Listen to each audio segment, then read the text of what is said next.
जय जगन्नाथ सांग माने देखंतु मो स्वर परिवर्तन किए नहीं जाइछि मो स्वर आपण माने साउंड सुनि पारुथिबे मते केते ठंडा देह पूरा सीरियस तो मोर बाकी सब जाक वीडियो किछ अपलोड करि पारुनी ए वॉइस पई के एटा ही वॉइस मोर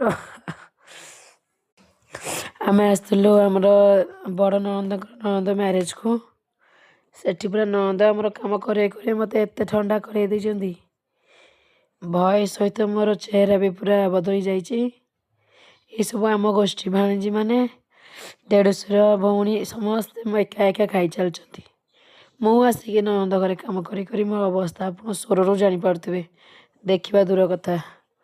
तो नेक्स्ट वीडियो बहुत जल्दी आपण मन सहित मुझे शेयर करी आउ सब वीडियो देखा लगे मो चैनल को सब्सक्राइब एंड लाइक करंतु रोचे सांग माने जय जगन्नाथ। पुणी देखा नेक्स्ट वीडियो रे।